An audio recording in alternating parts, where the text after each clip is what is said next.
இன்றைக்கி கள்ளச்சாராயம் குறித்து இத்தனை பேர் செத்ததை நீங்கள் பார்க்குறீங்க. நல்ல சாராயம்னு சொல்லி டாஸ்மாகில் வைக்கிறதுலையும் பல கள்ளச்சாராயங்களை பாட்டிலில் பூந்து கள்ள சரக்குகளாக போட்டு விற்றுக்கிட்டு இருக்காங்க. பல இளைஞர்கள் உயிரோடு செத்து கொண்டு இருக்கிறார்கள் தமிழ்நாட்டில். அவர்கள் குடிப்பது விஷம். உளவுத்துறை இதில் முதலையே அரசாங்கத்துக்கு அறிக்கை கொடுத்துருக்கணும். இந்தந்த இடங்கள்லாம் கள்ளச்சாராயம் கரை புரண்டு ஓடுகிறது. இதில் உடனடியாக நடவடிக்கை எடுக்கவிட்டால் வருங்காலத்தில் மிகப்பெரிய மரணங்கள் ஏற்படும். அரசாங்கத்துக்கு மிகப்பெரிய அளவில் கெட்ட பேர் வரும். அப்படிங்கிற விஷயத்தெல்லாம் காவல்துறையின் உளவு பிரிவு முதலமைச்சருக்கு எச்சரிக்கை கொடுத்துருக்கும். டாஸ்மாக் கடைகளுக்கு மது சப்ளை செய்பவர் யார்? ஜெகத்ரட்சகன் என்ற திமுகவை சேர்ந்த எம்பி தானே. டிஆர் பாலுங்கிற திமுகவை சேர்ந்த எம்பி தானே. கனிமொழிங்கிற திமுகவை சேர்ந்த எம்பி தானே. இவங்க தானே மது தொழிற்சாலைகளை வச்சு மதுவை உற்பத்தி செய்கிறாங்க.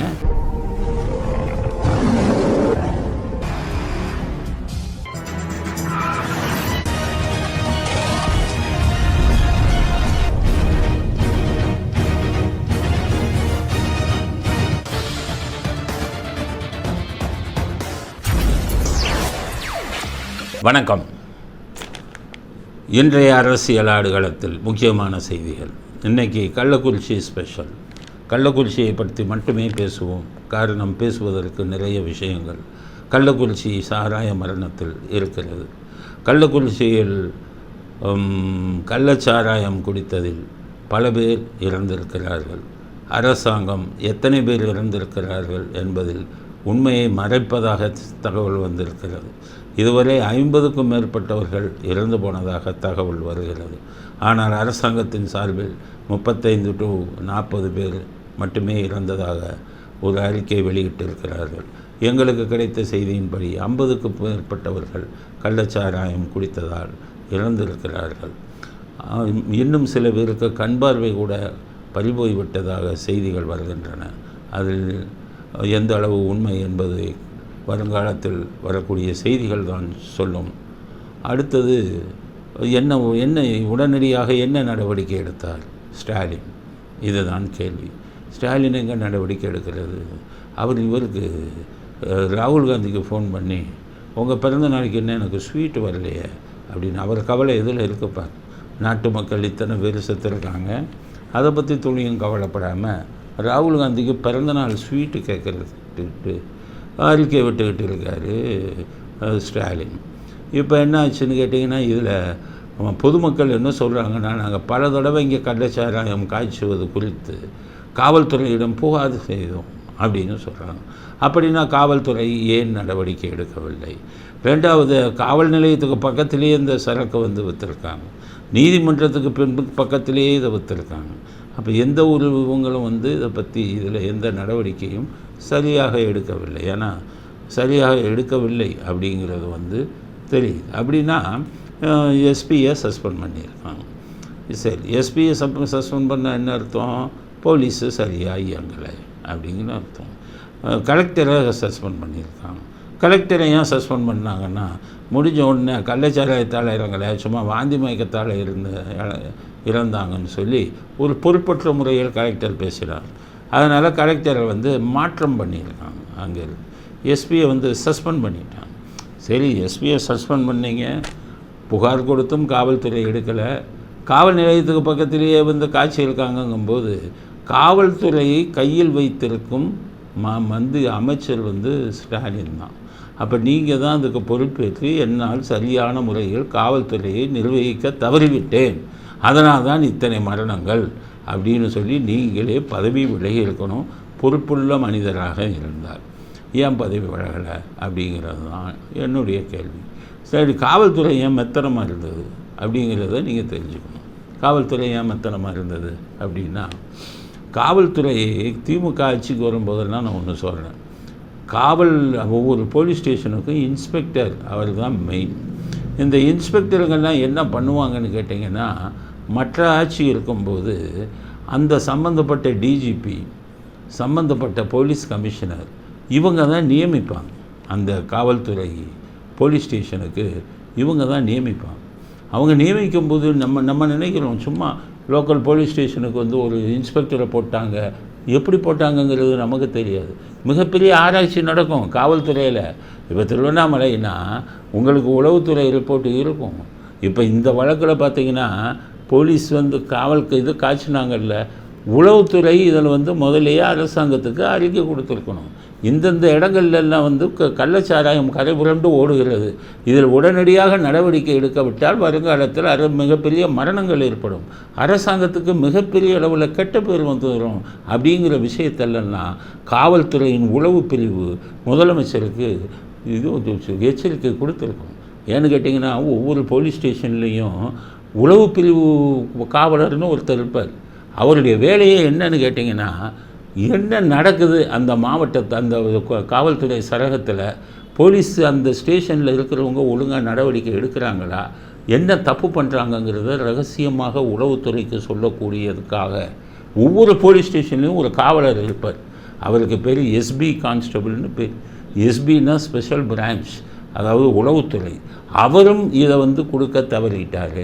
அவர் எஸ்பிக்காச்சும் சொல்லியிருக்கணும், சார் இந்த போலீஸ் ஸ்டேஷனில் சரியாக இயங்கலை, கள்ளச்சாராயம் நடந்துக்கிட்டு இருக்குது, இவங்க மாமூல் வாங்குகிறாங்க அப்படிங்கிறத உளவுத்துறை கான்ஸ்டபிள் எஸ்பிக்கு சொல்லியிருக்கணும். ஸ்பெஷல் பிரான்ச் சிஐடி உளவுத்துறை இவங்களுக்கும் சொல்லியிருக்கணும். அப்போ இதில் என்ன தெரியுதுன்னா, காவல்துறையும் ஒழுங்காக இயங்கலை, உளவுத்துறையும் இந்த அவருடைய ஆட்சியில் ஒழுங்காக இயங்கலை. உளவுத்துறைக்கு இவர் எப்படி நடத்தணுங்கிறது இவருக்கே தெரியாது. இப்போ காவல்துறையில் இந்த போஸ்டிங் போடும்போது இந்த திருவண்ணாமலைன்னு வந்து வருதுன்னா, இங்கே போலீஸ் ரெக்கார்டில் இருக்கும் இங்கே கள்ளச்சாராயம் இது அதிகம் அப்படின்னு. அப்போ அதுக்கு போடக்கூடிய இன்ஸ்பெக்டருங்கிற டஃப் இன்ஸ்பெக்டர், நேர்மையான ஆள், லஞ்சம் வாங்காத ஆள், உதைக்கிற ஆளை தான் போடுவாங்க. அதுதான் காவல்துறை, உதைக்கிற ஆளை தான் போடுவாங்க. ஆனால் திமுக ஆட்சி வந்தால் என்ன வரும்னு கேட்டிங்கன்னா, ஒவ்வொரு மந்திரியும் ஃபோன் பண்ணுவான். யாருக்கு? டிஜிபிக்கு. சார் நமக்கு வேண்டியது சார், அந்த திருவண்ணாமலை போலீஸ் ஸ்டேஷன் கொஞ்சம் ட்ரான்ஸ்ஃபர் கேட்குறாரு, போட்டு கொடுங்க அப்படிம்பாங்க. அப்போ டிஜிபி எடுத்து பார்த்தா அவர் பயங்கரமாக லஞ்சம் வாங்குறவராக இருப்பார். அப்போ டிஜிபி போடக்கூடாது. ஆனால் டிஜிபி என்ன பண்ணுவார், மந்திரி சொல்கிறாரு என்ன பண்ணுறது அப்படின்ட்டு, சரி அப்படின்ட்டு லஞ்சம் வாங்கக்கூடிய ஒருத்தர் அந்த போலீஸ் ஸ்டேஷனில் போட்டுருவார். உதயநிதி அத்தனை ஃபோன் பண்ணுவார், அங்கே போலீஸு இவருக்கு போஸ்டிங் போடுங்க. ஸ்டாலின்கிட்டருந்து அத்தனை போது வரும். அவங்க குடும்பத்திலேருந்து சபரீசன் எல்லாமே காவல்துறை நியமனங்களில் போலீஸ் ஸ்டேஷன்லேருந்து எஸ்பியிலேருந்து யாரை போடணும்னு பரிந்துரை வந்துக்கிட்டே இருக்கும். இதை நான் வந்து கற்பனையில் சொல்லலை. நான் காவல்துறையில் இருந்தபோதே அவங்க என்னென்னு கேட்டிங்கன்னா, போலீஸ் கமிஷனரு கோபாலபுரத்துக்கு போவார் காலையில். அவர் போலீஸ் கமிஷனராக இருந்த ஒரு பேரை சொல்ல விரும்பலை. அவர் கோபாலபுரத்துக்கு காலையில் போவார். 9 மணிக்கெல்லாம் அங்கே போயிடுவார். போனோன்னே கருணாநிதி அவர்கள் அப்படியே கும்பிட்டுட்டு அந்த தொப்பியை தூக்கி கீழே வச்சுட்டு இதெல்லாம் ஷூவெல்லாம் வெளியில் கழட்டிட்டு தரையில் விழுந்து அவர் காலில் கும்பிடுவார் கருணாநிதி. உடனே என்ன எதுவும் பிரச்சனையா, ஒழுங்காக போகுதா, சரி அப்படிம்பார். உடனே அவர் திரும்பி யூனிஃபார்மை மாட்டிட்டு மாடியில் தான் இருப்பார் கருணாநிதி. படிக்கட்டில் இறங்கி வருவார் போலீஸ் கமிஷனர். கீழே அவங்க குடும்பத்தை சேர்ந்த 2-3 பேர் பேப்பரில் எழுதி ரெடியாக வச்சுருப்பாங்க. வந்தோடனே கொடுப்பாங்க, இவங்கெல்லாம் கொஞ்சம் ட்ரான்ஸ்ஃபர் போட்டுருங்க. இவர் திரும்பி போய் யார் கொடுத்தாங்க உங்கள் குடும்பத்தில், ஸ்டாலினா, அழகிரி குடும்பமா, தயாளம்மாலே கொடுப்பாங்க லிஸ்ட்டு, ஒவ்வொருத்தரும் கொடுப்பாங்க. உடனே அவர் போய் போலீஸ் கமிஷனர் ஆஃபீஸ் போய் சாயங்காலத்துக்குள்ளே அவங்க யாரை கொடுத்தாங்களோ அந்த போஸ்டெல்லாம் ஆள் போட்டுருவாங்க. முக்கியமாக பெரும்பாலும் போலீஸ் இதுக்கு தான் கொடுப்பாங்க. அந்த போலீஸ் இதை எப்படி கொடுப்பாங்க, ஒவ்வொருத்தர்கிட்டையும் 10, 20 லட்சம் 30 லட்சம்னு பதவிக்கு ஏற்றபடி. இன்ஸ்பெக்டர் தான் அந்த போலீஸ் ஸ்டேஷன் கேட்குறாரு 20 லட்சம். நம்ம ஏசியா அங்கே மாவட்டங்களில் டிஎஸ்பிம்பாங்க, அவங்களுக்கு இவ்வளவு கொடுத்துட்டாங்க, போஸ்ட்டை போட்டுருவாங்க. அப்போ 20 லட்சம் 30 லட்சம் கொடுத்து அங்கே பதவிக்கு வந்தவன் என்ன பண்ணுவான், சம்பாதிக்கணும். அப்போ கள்ளச்சாராயம் காய்ச்சல் லஞ்சம் வாங்குவான். ஏன்னா நான் 20 லட்சம் கொடுத்து தானே வந்திருக்கேன் அரசியல்வாதிக்கு, முதலமைச்சர் குடும்பத்துக்கு 20 லட்சம்லாம் கொடுத்து. நான் இதை வந்து 1996 2001 வரை இருந்த திமுக ஆட்சியில் நான் கண்ணால் கண்ட காட்சிகள். 2006 11 வரையும் இது தான் இருந்தது. அப்போ தான் நான் நினச்சேன், காவல்துறை சீரழிகிறதுக்கு காரணமே இவங்க தான். தகுதி இல்லாத அதிகாரிகள் லஞ்சத்தை வாங்கிக்கிட்டு போட்டால் லஞ்சத்தை கொடுத்து போஸ்ட்டு வாங்கினவன் சாராயங்கள் காய்ச்சலவன்ட்ட மட்டும் இல்லை, அங்கே என்னென்ன அட்டூழியங்கள் நடக்குதோ அத்தனை பேர்கிட்டருந்தே பணம் வாங்குவோம். அப்போ காவல்துறை ஒழுங்காக செயல்படலன்னு நம்ம சொல்கிறோம். ஆனால் அதை செயல்படாமல் விடாததுக்கு அடிப்படை காரணமே இந்த இவங்க அரசியல்வாதிகள்கிட்ட இருந்து தான் இது வரும். இப்படி தான் காவல்துறை செயலிழந்து போய் சீர்கட்டு போகிறதுனால தான் இந்த மாதிரி விஷயங்கள் நிறைய நடக்கிறதுக்கு காரணமே அந்த விஷயம்தான். இப்போ இதில் பார்த்திங்கன்னா இவருக்கு இந்த கள்ளச்சாராயம் காய்ச்சலவங்களை ரொம்ப நாளாக காய்ச்சிக்கிட்டு இருந்திருப்பாங்க. ஏன் காவல்துறை வேடிக்கை பார்த்துக்கிட்டு இருந்துக்கு அப்படின்னு நம்ம நினைப்போம். ஆனால் காவல்துறை உண்மையிலே நடவடிக்கை எடுத்திருப்பாங்க சில சமயங்களில். அப்போ திமுக மந்திரிகிட்டேருந்து ஃபோன் வரும், மாவட்ட செயலாளர்கிட்டேருந்து ஃபோன் வரும், லோக்கல் ஆள்கிட்ட நம்ம கட்சிக்காரங்க கண்டுக்காதீங்க அப்படின்னு சொல்லுவாங்க. இப்போ எப்படி உறுதியாக இருக்குது? இந்த வீடியோவை பாருங்கள். கள்ளச்சாராயம் காய்ச்சினவங்க வீட்டில் ஸ்டாலின் படம் இருக்குது.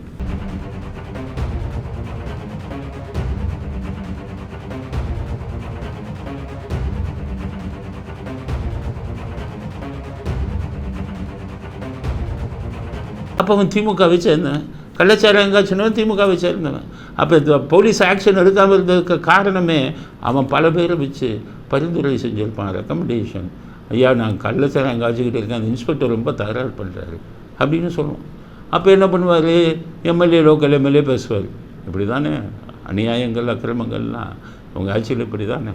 அதாவது பெண் போலீஸை யூனிஃபார்ம் இருக்கும்போது பாலியல் பலாத்காரம் பண்ணுறான், அவனை போலீஸ் அரெஸ்ட் பண்ணும்போது லோக்கல் எம்எல்ஏ அரெஸ்ட் பண்ணாதன்னு பிடிச்சி கூட்டிகிட்டு போகிறாங்க. அப்போ காவல்துறை இயங்க விடாமல் செய்தது யார்? இவங்க தான். சமூக விரோத செயல்களில் ஈடுபடுறவங்கெல்லாம் இவங்க தான். இந்த கள்ளச்சாராயத்தை காய்ச்சினவங்க இவங்க தான், இவங்க கட்சியை சேர்ந்தவங்க தாங்கிறதுக்கு இந்த வீடியோ ஆதாரங்கள் இருக்குது. இது டிவி தொலைக்காட்சியிலேயே வந்துருக்கு. அப்போ என்ன அர்த்தம்? காய்ச்சிறவன் கட்சிக்காரன், அப்போ அவனை காப்பாற்றுறவன் கட்சிக்காரன். ஆனால் பழியை தூக்கி எங்கே போடுவான்? லோக்கல் போலீஸு சரியாக செய்யலை அப்படிங்கிற பழியும் தூக்கி போடுவாங்க.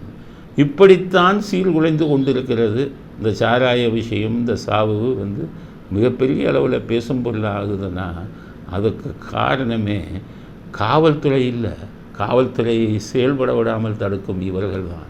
இவர்கள் ஆட்சிக்கு வரும்போதெல்லாம் இந்த விஷயம் நடக்கும். நான் கண்ணால் பார்த்த விஷயங்கள் இப்படி தான். பணத்தை வாங்கிக்கிட்டு பொறுப்பில்லாத அதிகாரிகளை, ஊழல் செய்யும் அதிகாரிகளை அங்கங்கே போலீஸ் ஸ்டேஷனில் போடுவாங்க. அதனால் வரக்கூடிய பிரச்சனைகள் தான் இது. ஏன்னா பழைய ஆட்சியாளர்கள்லாம் எப்படி இருப்பாங்க? இன்ஸ்பெக்டராக தலையிட மாட்டாங்க. யார்? நான் டிஜிபி நீங்கள் போட்டுக்கோங்க, கமிஷனர் நீங்கள் போட்டுக்கோங்க, நாங்கள் அரசியல்வாதி உள்ளே வர மாட்டோம் அப்படின்னு சொல்லுவாங்க. அதனால தான் இப்போ எம்ஜிஆர் இருக்கும்போது ஒன்று நடந்தது. அவரை பாராட்டி சொல்லணுங்கிறதுக்காக இல்லை, ஆட்சிக்கு வந்த உடனே 77 வந்த உடனே யாரை டிஜிபியாக போடணும் அப்படின்னு அவர் முதல்ல முடிவு பண்ணார். அவர் பல இதில் விசாரிச்சதில் நேர்மையான ஆள் யார் அப்படின்னு ஒருத்தரை கூப்பிட்டு போகிறார். அந்த அதிகாரி என்ன சொல்கிறாரு?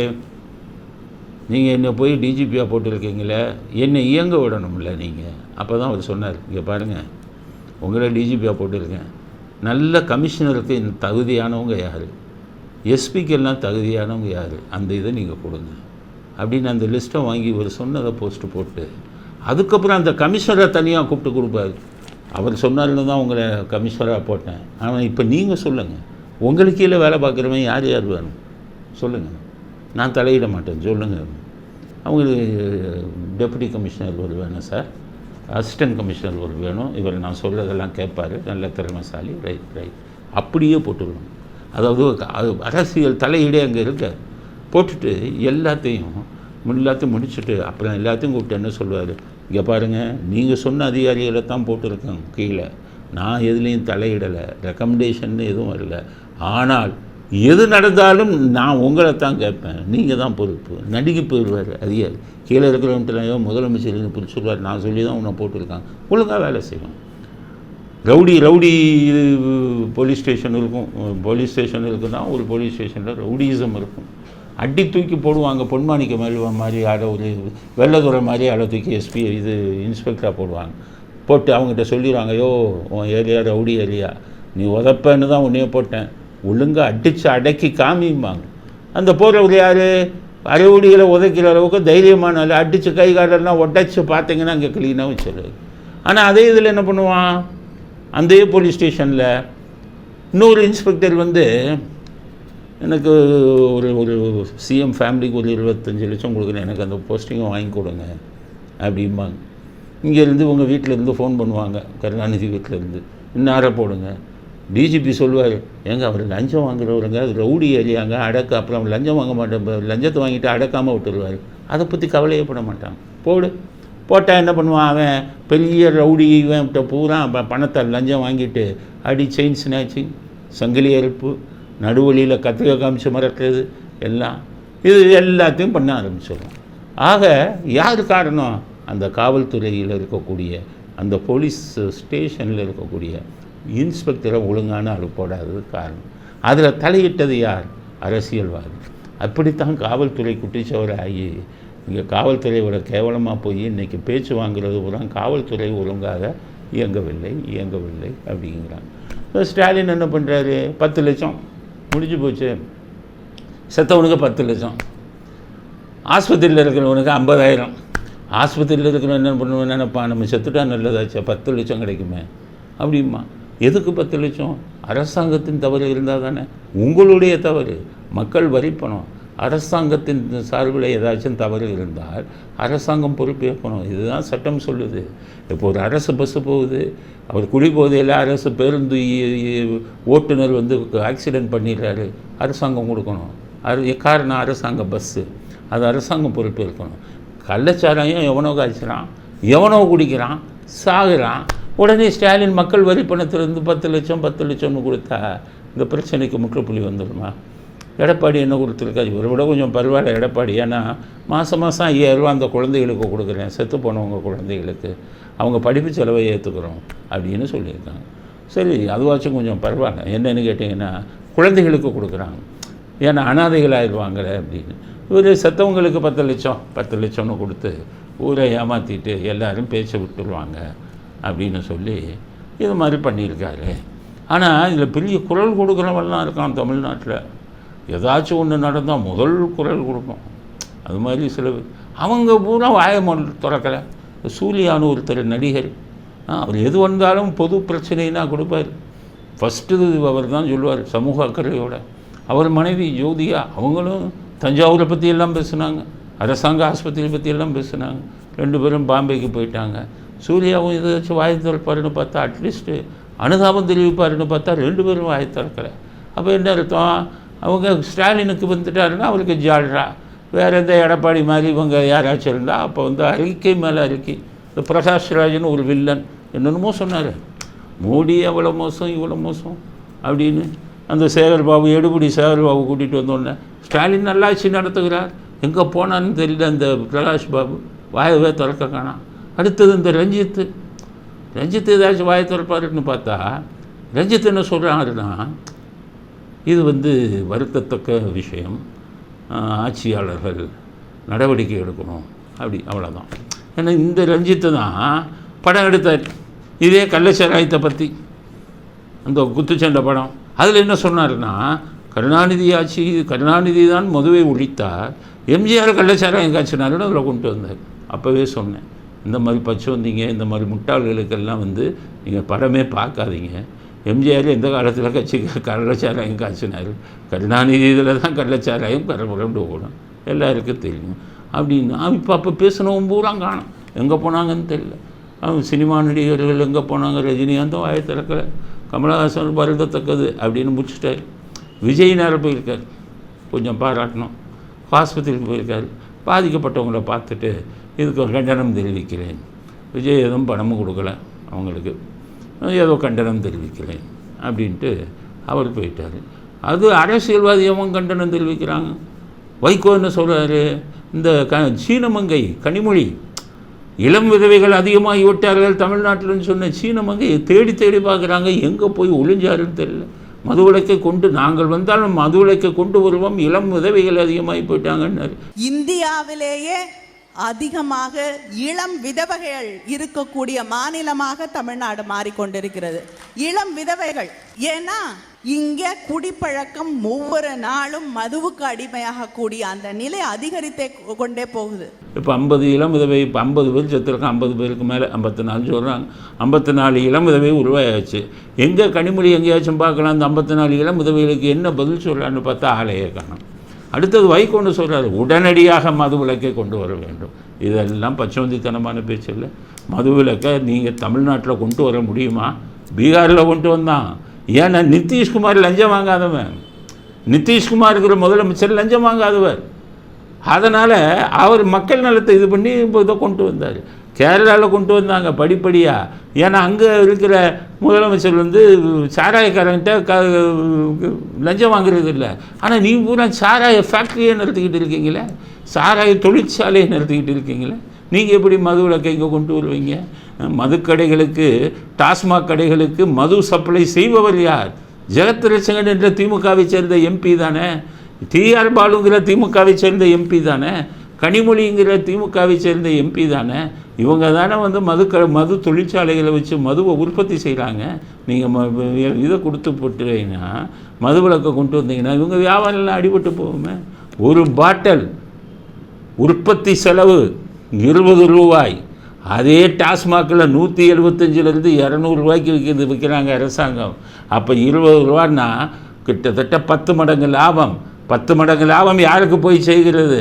திமுக எம்பியாக இருந்தவங்க, திமுகவில் மிகப்பெரிய தலைவராக இருக்கிறவங்க, அவங்க அதுக்கு லாபமாக போய் சேர்கிறது. அதில் பங்கு ஸ்டாலினுக்கு போய் சேர்கிறது. அப்போ எப்படி மது விலக்கை இவங்க கொண்டு வருவாங்க? மதுவை எப்படி ஒழிப்பாங்க? இன்றைக்கி கள்ளச்சாராயம் குறித்து இத்தனை பேர் செத்ததை நீங்கள் பார்க்குறீங்க. நல்ல சாராயம்னு சொல்லி டாஸ்மாகில் வைக்கிறதுலையும் பல கள்ளச்சாராயங்களை பாட்டிலில் பூந்து கள்ள சரக்குகளாக போட்டு விற்றுக்கிட்டு இருக்காங்க. பல இளைஞர்கள் உயிரோடு செத்து கொண்டிருக்கிறார்கள் தமிழ்நாட்டில். அவர்கள் குடிப்பது விஷம். காரணம், உற்பத்தி செய்பவர்கள் கள்ளச்சரக்குகளும் வருது, கள்ளச்சாராயமும் வருது. ஒரு பாட்டிலுக்கு 20 ரூபா அதிகம் வச்சு விற்கிறாங்க அவங்க. செந்தில் பாலாஜி, ஸ்டாலின் வீட்டுக்கு பங்கு போகுது. அப்போ எப்படி மது விலக்கு இந்த தமிழ்நாட்டில் கொண்டு வருவாங்க? ஒவ்வொரு பார் மது விலக்கு, மது கடைகளில் பார்னு, அதாவது உட்காந்து குடிக்கிறதுக்கு தனி பார், அத்தனை பாரில் பல பார்கள் பினாமி பேரில், செந்தில் பாலாஜி பேரில் இருந்த பார், அதிலிருந்து கோடிக்கணக்கான வருமானம் வருது. அதில் பங்கு ஸ்டாலின் வீட்டுக்கு போகுது. ஒவ்வொரு கடைக்கும், மது கடைக்கும் 60,000 ரூபாய் கமிஷன் கேட்டதாக அந்த டாஸ்மாகில் வேலை பார்த்தவங்க சொன்னாங்க. தமிழ்நாடு பூரா 5000க்கு மேலே மது கடைகளை கணக்கு அமைக்கிறாங்க. அப்போ என்ன ஆகுது? மாதத்துக்கு எத்தனை கோடி ஒவ்வொரு கடையிலிருந்து உங்களுக்கு கிடைக்கிறது? எத்தனை கோடி வரும்? இத்தனை கோடிக்கும் ஸ்டாலினுக்கு பங்கு போகாமையாக இருக்கும். ஸ்டாலினுக்கு பங்கு போகிறதுனால தான் அவர் செந்தில் பாலாஜியை ஊக்கப்படுத்தினார். இது மட்டுமல்ல, மொத்த கணக்கு சாராய கடைகள் தமிழ்நாட்டில் அரசாங்கம் கொடுக்கும் கணக்கு 5000 5500. ஆனால் கணக்கில் வராத பல கடைகள் இயங்கி கொண்டிருக்கிறது டாஸ்மாகில். அதில் வரக்கூடிய அத்தனை வருமானமும் இவர்களுக்கு போய் சேர்கிறது. டாஸ்மாகில் வேலை பார்க்குறவங்களுக்கு தனி வருமானம். அவங்கெல்லாம் கள்ளச்சரக்கை வாங்கி அதை நல்ல சரக்கோடு சேர்த்து விற்றுக்கிட்டு இருக்காங்க. ஏதோ இறைவனுடைய அனுகிரகம், நிறைய பேர் இந்த டாஸ்மாகை சாப்பிட்டுட்டு சாகாமல் உயிர் வாழ்ந்துக்கிட்டு இருக்காங்க. என்றைக்கு டாஸ்மாக்கு இதை குடிச்சு கூட மரணங்கள் ஏற்படக்கூடிய வாய்ப்பு இருக்குது. காரணம், தமிழ்நாட்டில் மட்டும்தான் அதாவது மதுங்கிறத அரசியல்வாதி உள்ளே புகுந்து அதை தொழிலாக்கிட்டான். அதனால் பீகாரில் அப்படி இல்லை, இதுலேயும் அப்படி இல்லை, கேரளாவில். இங்கே அரசியல்வாதி பூரா மது தொழிற்சாலை வச்சுருக்கான். அதனால் அவன் ஒவ்வொரு மதுக்கடையிலிருந்து அவனே சம்பாதிச்சுக்கிட்டு இருக்கான். அப்போ மதுக்கடைகளை மூடுவது என்பது தமிழ்நாட்டில் சாத்தியமா? நிச்சயம் கிடையாது. ஸ்டாலின்கிட்ட சொல்லிட்டார். என்ன சொல்லிட்டாருன்னா, என்ன பிரச்சனை பெருசாகுதுன்னு பார்த்தாங்க. உங்களை ராஜினாமா பண்ண சொல்கிறாங்களே அப்படிங்கிறாங்க. எதுக்கு யார் ராஜினாமா பண்ணுற? உடனே செல்வ பெருந்தகைக்கு ஃபோன் போட்டு, என்னை ராஜினாமா பண்ண சொல்கிறாங்களா, ஒரு அறிக்கை விடு. உடனே செல்வ பெருந்தகை அறிக்கை, ஸ்டாலினை ராஜினாமா செய்ய சொல்வதா? நீங்கள் ரயில் விபத்து நடந்ததை 10 பேர் செத்துட்டாங்களே, நீங்கள் ராஜினாமா பண்ணீங்களா? அது அவரை போய் நீங்கள் எப்படி ராஜினாமா பண்ண சொல்லலாம்? யார்? காங்கிரஸ். உடனே ஒருத்தர் ராஜினாமா பண்ணணுவார். கோரமண்டல் எக்ஸ்பிரஸில் 288 பேர் இறந்தாங்க, யாரும் ராஜினாமா பண்ணலை. காங்கிரஸில் ஒரு காலத்தில் லால் பகதூர் சாஸ்திரின்னு பிரதமரானவர் முன்னாடி ரயில்வே மந்திரியாக இருந்தார். அவர் தமிழ்நாட்டில் ஒரு அரியலூருங்கிற இடத்துல ரயில் விபத்து நடந்தது. அந்த ரயில் விபத்து நடந்த உடனே டெல்லியில் இருந்தவர் சாஸ்திரி, லால் பகதூர் சாஸ்திரி தனது மந்திரி பதவியை ராஜினாமா செஞ்சார். நான் பொறுப்பேற்கிறேன். அப்படிப்பட்ட காங்கிரஸ் அவர் இருந்தது. அப்படிப்பட்ட காங்கிரஸ் இன்று செல்வ பெருந்தகை போன்ற 3ஆம் தர மனிதர்கள் தலைவராக வந்துட்டு கேள்வி கேட்குறாங்க. இதுக்கு நாங்கள் ஏன் ராஜினாமா பண்ணணும்? சாராயம் குடிச்சிட்டு செத்தா நாங்கள் ஏன் ராஜினாமா பண்ணணும்? செல்வர் தான் பண்ணணும், ஸ்டாலின் தான். அதுக்கு காவல்துறையின் அலட்சியம்னு தானே சொல்கிறீங்க. காவல்துறை வச்சு நடத்துகிறவர் அவர் தானே. அப்போ அவர் அதுக்கு பொறுப்பேற்று அவர் தான் ராஜினாமா செய்யணும். அதுக்கப்புறம் ஸ்டாலின் ஒரு அறிக்கை விட்டார். விசாரணை கமிஷன் அறிவிச்சிட்டார். ஒரு ஓய்வு பெற்ற நீதிபதி. பொதுவாக ஸ்டாலின் இந்த சந்துருங்கிறால தான் ஓய்வு பெற்ற நீதிபதியை தான் எல்லாத்துக்கும் போடுவார். நிறைய பேர் இந்த சந்துருவை நல்ல மனுஷன் நினச்சிக்கிட்டு இருக்கீங்க. ரிட்டையர் ஆகிற அன்றைக்கி காரை விட்டுட்டு இப்போ ட்ரெயினில் போனார். அதெல்லாம் ஏமாற்று வேலை. சந்துரு அக்கு வேறு ஆணி வேறியாக எங்களுக்கு தெரியும். ஸ்டாலின் அவரெல்லாம் ரிசல்ட் வச்சுருக்காரு. அவருக்கு சாதகமாக ஏதாச்சும் ஒரு தீர்ப்பு கொடுக்கணும்னா அவங்கள வச்சு ஒரு கமிஷன் போடுவார். அது மாதிரி இப்போ ஒரு கமிஷன் போட்டார். சாராயம் எப்படி மரணம் நடந்தது கமிஷனை போட்டு என்னத்தை கிழிப்பீங்க? கமிஷன் ரிப்போர்ட் வர 2 வருஷம் ஆகும். மக்களும் மறந்துடுவாங்க, இவங்களும் மறந்துடுவாங்க. அந்த அறிக்கை கொடுக்குறவங்களும் அதை பற்றி கண்டுக்க மாட்டாங்க. நீங்கள் வாங்கிட்டு குப்பை தொட்டியில் போடுவீங்க. ஆறுமுகசாமி கமிஷன் உங்களுக்கு ஒன்று அமைச்சாங்கல்ல. ஆறுமுகசாமி கமிஷன் ரிப்போர்ட்டை கொடுத்துச்சுல்ல, அறிக்கை சசிகலாவதை பற்றி கொடுத்து 1.5 வருஷம் ஆச்சு. ஸ்டாலின் எந்த குப்பை தொட்டியில் போட்டிங்கன்னு சொல்லுங்கள். கமிஷன் ஆஃப் என்கொயரி, ஸ்டெர்லைட்டு துப்பாக்கி சூடு சம்மந்தமாக போட்டாங்கல்ல, அறிக்கை கொடுத்தாங்கல்ல, ஓய்வு பெற்ற நீதிபதி. அதில் எதை நீங்கள் நடைமுறைப்படுத்தினீங்க? எதை தூக்கி குப்பை தொட்டியில் போட்டீங்க? ஸோ கமிஷன் அமைக்கிறது விஷயமெல்லாம் எப்படி நடக்கும் அப்படிங்கிறது எல்லாருக்கும் தெரியும். உங்கள் அப்பா கமிஷன் இதில், அதாவது 1980 இதே தான் சாராயம். அப்போ எம்ஜிஆர் ஆட்சியில் ஓப்பன் பண்ணார். எம்ஜிஆர் ஆட்சியில் 1977 80 வரை மதுவிலக்கை கொண்டு வந்தார். ஃபஸ்ட்டு அவர் தான். கருணாநிதி 72 மதுவை கொண்டு சாராய கடைகளை திறந்து இளைஞர்களை குட்டிச்சவராக்கினார். அப்போ எம்ஜிஆர் வந்த உடனே என் தாயின் மீது சத்தியமாக மதுவிலக்கை கொண்டு வருவேன்னு சொல்லி எல்லா மது கடையிலையும் மூடினார். குடித்தவனை பூரா ஜெயிலுக்கு அனுப்புனாங்க. இவ்வளவு பண்ணிவிட்டு கடைசி எல்லா பேரும் சேர்ந்து எம்ஜிஆரை கவுத்தி ஓட்டு போடல. அப்போ எம்ஜிஆர் 1980 மறுபடியும் சீஃப் மினிஸ்டர் ஆன உடனே மதுக்கடைகளை திறந்தார். மதுக்கடைகளை திறக்கும்போது அரசியல்வாதியிடம் கொடுக்கலை. இந்த மது உற்பத்தி செய்யக்கூடியதை அரசியல்வாதியிடம் கொடுக்கலை. ராமசாமி உடையார் அப்படிங்கிற ஒரு நல்ல மனிதர்கிட்ட கொடுத்தாங்க. ராமசாமி உடையார் கொஞ்சம் மனசாட்சி உள்ளார். அவர் பிஸ்னஸில் எப்படி அவர் மேலே பல குற்றச்சாட்டுகள் இருந்தாலும் மனசாட்சி உள்ளார். அவர்கிட்ட ஒழுங்கான சரக்கை பண்ணுங்கள், மக்கள் இதாகிடக்கூடாதுன்னு சொல்லி நல்ல சரக்கை தான் பண்ணார். ஆனால் அதை குடித்த 4 பேர் செத்து போயிட்டான். இதை டாஸ்மாக் இதை குடித்து இங்கேருந்து வாங்கிட்டு போய் கேரளாவுக்கு போய் செத்து போயிட்டான். அப்போ கருணாநிதி இங்கே இருக்கார். எம்ஜிஆர் முதலமைச்சர். கருணாநிதி கழுகு போல் வேவு பார்த்து கொண்டு இருக்கிறார். அவர் முரசொலிமார்கிட்ட சொல்லி ஓடு டெல்லிக்கு ஓடு, போ இவங்க இந்திரா காந்தி என்ன பண்ணுவாங்கன்னு நம்ம என்ன சொன்னாலும் கேட்பாங்க. நம்மளோட கூட்டணி கட்சி அவங்க தான் பிரதமர். ஓடுங்கிறார். ஆனால் ரொம்ப ரகசியமாக வச்சுக்க. எதுக்கு போனாங்க? கமிஷன் அமைக்கணும். யார்? மத்திய அரசாங்கம். இவர் எம்ஜிஆர் அமைக்க மாட்டார். மத்திய அரசாங்கம் இது பண்ணி அரசாங்கத்தை டிஸ்மிஸ் பண்ண சொல்லுன்னு இங்கேருந்து அனுப்புகிறார். ஆனால் எம்ஜிஆர் உளவு பிரிவை வச்சுக்கிட்டு 4 பேர் செத்துட்டான் கேரளாவில். இந்த ஆளு சும்மா இருக்க மாட்டார்.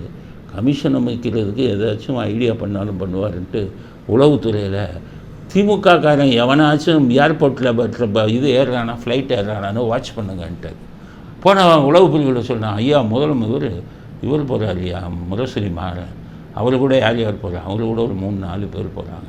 அப்படியா? அதே ஃப்ளைட்டில் நம்ம உளவுத்துறை அதிகாரிகள் நீங்களும் மாறு வேஷத்தில் டெல்லிக்கு போய் டெல்லியில் என்ன பண்ணுறாங்கன்னு பாருங்கள். உடனே சில பேர் உட்கார்ந்து அவங்க முரசொலி மாறன் அப்படியே நம்ம உளவுத்துறையில் இருக்கிறவங்க சும்மா சாதாரண பேண்ட் ஷர்ட்டை போட்டு இன்ஸ்பெக்டருங்க அவங்க அப்படியே பின்னாடியே ஃபாலோ பண்ணி போனேன். இவர் போய் டெல்லியில் இறங்குறாரு. இவர் ஃபோனையும் டேப் பண்ணுறாங்க, கருணாநிதி ஃபோனை. அங்கேயே அவர் கேட்குறாங்க முரசொலி மாறன், என்னாச்சு என்னாச்சு? மாமா வந்துட்டேன் மாமா இங்கே டெல்லிக்கு, சீக்கிரம் போய் பாரு, இந்திரா காந்தியை போய் பாரு, கமிஷன் விசாரணை கமிஷன். ரைட். உடனே போன உடனே உள்ளே போய் இந்திரா காந்தி என்னன்னு கேட்கு, அம்மா எம்ஜிஆர் ஆட்சியில் நல்ல சாராயத்தையே குடித்த 4 பேர் செத்துட்டாங்க கேரளாவில் போய், அதனால் நீங்கள் அவரை டிஸ்மிஸ் பண்ணணும்னு கேட்குறேன். அப்போ அந்த அம்மா சொல்லுது, ஐயோ உங்கள் பேச்சை கேட்டு டிஸ்மிஸ் பண்ணி அவர் திரும்பி ஜெயிச்சு சிஎம்மாக வந்துட்டார், டிஸ்மிஸ் எல்லாம் பண்ண முடியாது, வேறு ஏதாச்சும் கேளுங்க, ஒரு விசாரணை கமிஷனாச்சும் போடுங்க, அது நீங்களே போடுங்க அப்படின்னு ஒன்று. சரி, உங்களை நம்பி நான் விசாரணை கமிஷன் போடுறேன், ஆனால் ஒரு கண்டிஷன் என்ன, நான் விசாரணை கமிஷன் போடுற வரை எம்ஜிஆருக்கு நியூஸ் போகக்கூடாது, ரகசியமாக வச்சுக்கணும், வாயை திறக்க மாட்டோமான்ட்டேன். சரின்ட்டு அப்புறம் சொல்லிவிட்டு வெளியில் அப்படியே குதித்து வருகிறார் முரசொலிமாறன். அவர் கூட 3-4 பேர் போனவங்க வராங்க. மாமாவுக்கு ஃபோன் போடுங்க, ஃபோன் அப்போல்லாம் மொபைல் ஃபோன் இல்லை, லேண்ட்லைன்.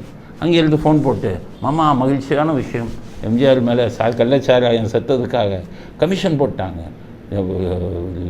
இவங்க சொல்லிட்டாங்க ரே கமிஷன் போடுறேன்னு சொல்லிட்டாங்க அப்படின்னு. நான் ரகசியமாக வச்சுக்க மாமா, மாறன் ரகசியமாக வச்சுக்க, சீக்கிரம் கிளம்பி வந்துடு. ரைட்டுன்ட்டு மாறன் என்ன பண்ணுறாரு, வாங்க போய் முக்கியமான இடத்துல போய் டீ சாப்பிடுவோம். டெல்லியில் போய் ஒரு ஹோட்டலில் உள்ள உட்காந்து 4 பேரும் உட்காந்து ரகசியமாக பேசி கமிஷன் போட்டாச்சு, தலைவருக்கு சொல்லியாச்சு அப்படின்னு டீ குடிக்கிறான். ஆனால் அவர்களுக்கு பின்புறம் உளவுத்துறை இன்ஸ்பெக்டர் ஒருத்தர் இதெல்லாம் கேட்டுக்கிட்டு அவர் டீ குடிச்சிக்கிட்டு இருக்கார். அவர் இங்கேருந்து எம்ஜிஆருக்கு போட்டு, உங்களுக்கு ஒரு அதிர்ச்சியான செய்தி, உங்கள் மேல் அந்த நல்ல சாராயத்தை குடித்த 4 பேர் இது பண்ணதுனால இந்திரா காந்தி கமிஷன் போடுவதற்கு அனுமதி கொடுத்து விட்டார், இன்னும் சில மணி நேரங்களில் அவரிடமிருந்து அறிவிப்பு வெளியில் வரும் அப்படின்னு சொன்னோம். அப்போ தான் என்ன பண்ண நம்பூதிரிபாடுன்னு நினைக்கிறேன், அவர் கேரளா முதலமைச்சராக இருக்கிறார். உடனே எம்ஜிஆர் அவருக்கு ஃபோன் பண்ணி, ஏதோ தவறு நடந்துருச்சு, டாஸ்மாக் கடையிலேருந்து 4 வாங்கிட்டு போனாங்க, உங்கள் கேரளாவில் வந்து செத்துட்டாங்க, கருணாநிதி கவுக்க பார்க்குறாரு, அதனால் நான் சொல்கிறபடி ஒரு ஹெல்ப் பண்ணுங்கள், அவர் என்ன செய்யணும் அப்படின்னு கேட்டார். உடனடியாக உங்கள் மாநிலத்தில் அந்த மரணம் நடந்ததால் நீங்கள் ஒரு கமிஷன் வையுங்கள் அப்படின்னு சொல்லியிருந்தேன். உடனே ஒரு 10 நிமிஷத்தில் நம்பூதிரிபாடுன்னு அவர் இது பண்ணி அறிவிப்பு விட்டார். தமிழ்நாட்டிலிருந்து மதுவை வாங்கி கொண்டு வந்து குடித்த 4 பேர் கேரளாவில் இறந்து விட்டதால் நான் ஒரு விசாரணை கமிஷன் அமைக்கிறேன் அப்படின்னு சொல்லி சதாசிவம் கமிஷன்னு அறிவிப்பு போட்டாங்க. அடுத்த 1 மணி நேரத்தில் எம்ஜிஆர் இங்கேருந்து நான் ஒரு விசாரணை கமிஷன் வைக்கிறேன் அப்படின்னு இவர் ஒரு விசாரணை கமிஷன், அது ஒரு பேரும் சதாசிவம் ஓய்வு பெற்ற நீதிபதி போட்டாங்க. இந்திரா காந்தி அதிர்ந்து போனார். உடனே கருணாநிதிக்கு ஃபோன் பண்ணார், இதுக்காகத்தான் உங்களுக்கு நான் எந்த உதவியும் செய்கிறதில்லை, நான் தான் கமிஷன் போடுறேன், கமிஷன் போடுறேன், ரகசியமாக வச்சுக்கோங்கன்னு எவ்வளவு சொன்னேன்.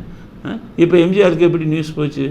1 மணி நேரத்தில் அவரை கமிஷன் அமைச்சிட்டார், கேரளா அவங்க கமிஷன் அமைச்சிட்டாங்க அப்படின்னு ஒன்று. உங்களெல்லாம் நீங்கள் நம்பவே முடியாதுன்னு சொல்லிட்டு இருந்தாலும் கூட்டணி கட்சின்ட்டு அவர் ஒரு கமிஷன் கமிஷன்னு போட்டார். அவரும் எம்ஜிஆர் ஹைகோர்ட்டுக்கு போய் நாங்கள் ஏற்கனவே கமிஷன் வச்சு விட்டோம், இவர் கமிஷன்னு போட்டது செல்லாதுன்னு ஸ்டே வாங்கினோடனே அந்த 3 கமிஷனும் அதுக்கப்புறம் அறிக்கை கொடுக்கல. என்ன ஆச்சு ஏதாச்சு தெரியும். எதுக்கு சொல்கிறேன்னா, விசாரணை கமிஷனுடைய நிலைமைகளே இதுதான். விசாரணை கமிஷன் அமைப்பாங்க, அதை ஒழுங்காக இயங்காது, ஒழுங்காக இது பண்ண மாட்டாங்க, மக்களுக்கு மறக்கும் சக்தி அதிகம், மக்களும் மறந்து விடுவார்கள். இந்த விசாரணை கமிஷன் அறிக்கைகளும் குப்பை தொட்டியில் தூக்கி போடப்படும். அதனால் ஸ்டாலின் இந்த பிரச்சனையில் ஊரை ஏமாத்துறதுக்காக, தமிழ்நாட்டு மக்களை முட்டாளாக்குறதுக்காக ஒரு விசாரணை கமிஷன்னு போட்டுட்டு நீங்கள்லாம் மறந்த உடனே விசாரணை கமிஷனை கிழித்து குப்பை தொட்டியில் போட்டுள்ளார். ஆனால் இத்துடன் திருந்துவாரா ஸ்டாலின்? இனிமேலாவது காவல்துறையை ஒழுங்காக நடத்துவாரா? நல்ல அதிகாரிகளை போடுவாரா? கட்சிக்காரர்களை நீங்கள் பரிந்துரைகள் எந்த காவல்துறை அதிகாரிகளுக்கும் செய்யக்கூடாதுன்னு சொல்லி தன்னுடைய கட்சிக்காரர்களுக்கு புத்தி சொல்லுவாரா? திருந்தவே மாட்டார், நிச்சயம் இதாகாது. அதனால் இன்னும் இந்த கள்ளச்சாராய மரணங்கள் வருங்காலத்திலும் தமிழ்நாட்டில் தொடரும்.